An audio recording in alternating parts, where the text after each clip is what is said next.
always be on frame. Jadi seperti itulah teorinya. Pak Jokowi ini memainkan sebuah peran yang patut menguntungkan bagi Pak Jokowi karena beliau tidak pernah hilang dari frame politik kita. Bagaimanapun Pak Jokowi tidak bisa mengingkari atau membantah bahwa dirinya memang sedang melakukan sesuatu untuk kepentingan politik Gibran. Itu tidak perlu dibantah dan itu sesuatu yang pasti. Pak Jokowi nggak usah bantah. Dia mengulur tulus tidak mau membuktikan supaya permainan ini tidak kunjung selesai. Tapi karena permainan ini selesai, memang kalau tadi ditunjukkan, oh ini asli, maka segera tutup buku. Bismillah, assalamualaikum guys.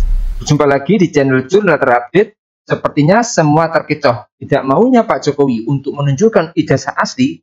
Ternyata menurut Ferdinand Hutahayan, ini hanya pola permainan Pak Jokowi demi Gibran di 2029 guys. Jadi tak perlu berlama-lama, untuk lebih jelasnya langsung saja kita simak bersama-sama video ini guys. Bismillah. Kalau menurut saya pribadi ya, saya bilang sederhana. Ini bukan suatu hal besar. Tidak menyebabkan sendi-sendi ekonomi bangsa ini runtuh, iya, benar. Ya kan? Iya, tidak menyebabkan moralitas bangsa ini menjadi hancur karena itu. Iya benar. Apa masalahnya? Setuju itu. Dan ketika misalnya mereka pun melakukan demonstrasi, kemudian terus-menerus misalnya ingin berhadapan-hadapan dengan Pak Jokowi, itu hak mereka juga. Dan kita harus menghargai itu karena mereka juga punya hak. Konstitusi di negara ini. Oke. Saya ikuti logika ini. Maka kemudian kita masuk pada yang Anda sampaikan tadi.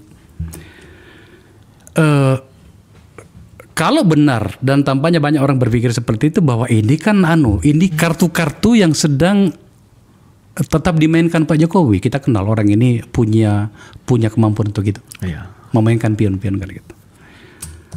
Tadi Ferdinand sudah mengatakannya. Ini tidak sesederhana itu melihatnya. Ya. Dia berani bermain seperti itu karena dia tahu bahwa ada kepentingan di baliknya yang bisa dia pakai. Wajar, dia politisi. Dalam hal ini ada anaknya. Coba kita bayangkan Kakak Irma, kenapa sampai ini tidak sederhana, dan itu ada dampaknya bagi orang lain. Kalau kemudian ternyata dinyatakan bahwa ini adalah asli, efeknya besar kan bagi dia. Dan itu pasti efek politiknya kepada keluarganya, dalam hal ini Gibran. Betul. Maka pada titik itu maka tidak menjadi sederhana.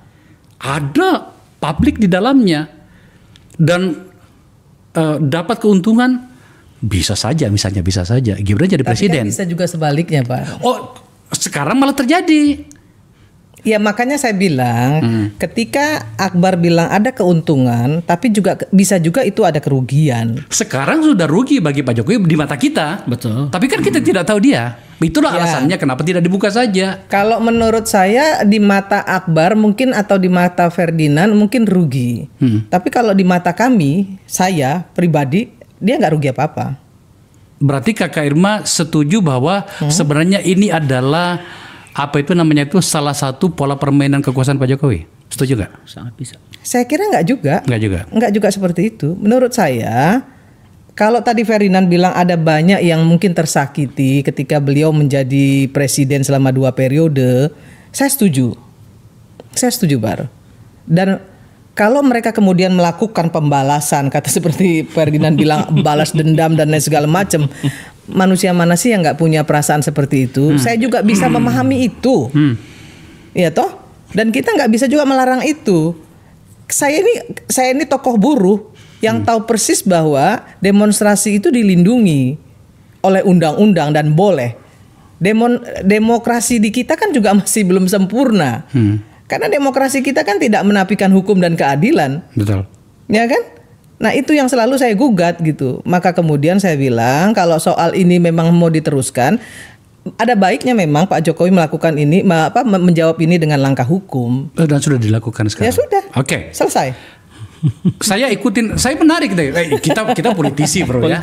Ya Irma politisi, Ferdinand politisi, gua politisi. Betul. Maka kita ikuti karena menurut saya pembicaraan di meja ini, pembicaraan menyangkut ini, kita ternyata maju beberapa langkah dibanding yang lain. Oke, menarik. Begitulah Akbar Faisal. Maka kemudian kita lihat, mau dibuka mau tidak kita sampirkan. Tapi kalau ternyata benar ini adalah asli, itu seberapa besar keuntungan politik bagi Pak Jokowi dan klannya, bro? Iya, kalau bicara keuntungan politik, sekarang juga tadi kita sempat menyinggung sedikit. Di satu sisi kita bisa melihat bahwa saat ini Pak Jokowi itu rugi secara politik karena opini negatif terus yang mendera dirinya soal keaslian ijazahnya. Karena ini kan kalau tuduhan ini dipanjang-panjangkan narasinya kan akan keluar kepada penipu lah, pembohong lah, segala macam. Secara opini rugi, tetapi secara frame politik, dalam politik itu kalau orang ingin selalu menjadi tidak hilang dalam jejak politik, maka harus selalu berada dalam frame.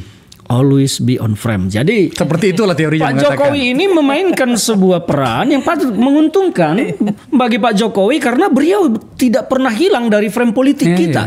Bayangkan sekarang setiap hari pemberitaan terkait Pak Jokowi itu berapa banyak. Dan ini adalah keuntungan. Sudah 2 hari trending topik loh. Trending topik. Hampir setiap hari beliau tidak pernah kehabisan isu. Selalu ada. Dan ini kalau kita mau melihat secara politik, ya beliau diuntungkan. Sangat diuntungkan karena tidak pernah hilang lekang dari ingatan publik. Itu yang saya sampaikan, bahwa biar bagaimanapun Pak Jokowi tidak bisa mengingkari atau membantah bahwa dirinya memang sedang melakukan sesuatu untuk kepentingan politik Gibran. Itu tidak perlu dibantah. Dan itu sesuatu yang pasti. Pak Jokowi nggak usah bantah. Itu pasti. Maka bagi saya semua ini adalah bagian dari itu. Dari ada isu yang bermain, beliau memang cerdas, bahkan cerdik sudah, di atas cerdas, cerdik untuk memainkan ini. Makanya beliau mengulur tulus tidak mau membuktikan supaya permainan ini tidak kunjung selesai. Karena permainan ini selesai, memang kalau tadi ditunjukkan, oh ini asli, maka segera tutup buku di situ. Tutup buku terhadap ini akan berubah dengan isu yang lain yang mungkin menanggapinya bukan beliau lagi. Seperti yang sampaikan tadi, kalau ujung-ujungnya beralih kepada Gibran nanti, karena ini kan isunya juga sudah banyak dimainkan tentang sekolahnya Gibran. Yang menjawab ini kan tidak mungkin Pak Jokowi lagi. Artinya Pak Jokowi akan hilang dari frame. Nah ini tentu akan menjadi kerugian bagi beliau. Maka permainan ini harus dibuat panjang. Ayo panjang-panjangan napas kita. Kan seperti itu. Nah inilah. Nah sekarang juga maka saya sampaikan tadi, kenegarawanan Pak Jokowi di sini kan dituntut sebetulnya, karena biar bagaimanapun ada tanggung jawab moral dari beliau sebagai presiden. Sekarang ada masyarakatnya, meskipun itu secara kuantitas kita nggak usah itu, ada masyarakatnya yang merasa jangan-jangan gua lu tipu selama ini, lu bilang lu insinyur tapi enggak, lu jadi presiden gue, kan bahasa terangnya kira-kira begitu. Nah ini yang dituntut oleh masyarakat ini. Nah apa juga salahnya Pak Jokowi dengan kerelaan hati, ya udahlah rakyat saya yang sedikit ini gue puaskan hatinya deh, gue puaskan nafsunya. Nih loh punya gue asli nih, terserah lu deh lu mau bawa kemana, mintalah secara hukum biar kita selesaikan. Kan seperti itu. Karena Pak Jokowi juga sekarang kan mengambil langkah mengumpulkan kuasa hukum, pengacara, tetapi belum ada langkah hukum yang diambil. Akhirnya apa? Orang berstigma juga. Ini jangan-jangan cuma mau gertak-gertak nakut-nakutin aja. Atau Anda ingin mengatakan lebih jauh dari itu, bro, bahwa Pak Jokowi dalam hatinya mungkin senyum-senyum mengatakan, gopreng lu semuanya. Seperti itu Kak? Saya melihat Pak Jokowi ini kan kita sudah mengikuti langkah jejak politiknya. Akhirnya ada juga yang membuat orang-orangnya kecewa, tapi ada juga orang yang membuat happy dengan itu. Tetapi saya salah satu orang yang kecewa dengan langkah-langkah strategis politik beliau. Dan termasuk salah satunya ini menurut saya adalah cara beliau memainkan bidak-bidak caturnya. Seperti yang disampaikan tadi, supaya tidak hilang dari frame. Ketika seorang politisi hilang dari frame, maka dia selesai sudah. Sementara Pak Jokowi punya kepentingan, beban di pundaknya, yaitu Mas Gibran. Meskipun tadi yang disampaikan Kak Irma bahwa sudah diserahkan ke negara, ke partai politik untuk dibina. Tidak mungkin Pak Jokowi membiarkan seorang Gibran yang semua kita harus mengakui Mas Gibran memang masih hijau dalam politik dan birokrasi pemerintahan setinggi jabatannya. Tentu Pak Jokowi tidak akan membiarkan itu, dan beliau pasti akan meletakkan tangannya terus di situ dengan berbagai cara pun untuk mengatasi ini. Itu loh Kakak Irma. Akhirnya tiba di situ. Itu kan menurut Ferdinand. Oh iya, ini ruang perdebatannya. Itulah maksudnya. Jadi Oke guys, jadi kalau analisa dari Bung Ferdinand ini benar, ini pantesan Pak Jokowi tetap tidak ingin atau tidak mau untuk menunjukkan ijazah aslinya guys. Logika sebenarnya ketika orang diminta untuk menunjukkan ijazahnya, tentunya akan dengan bangga menunjukkan ijazahnya. Itulah kebanggaan bagi orang yang pernah kuliah, apalagi kuliah di universitas ternama seperti UGM.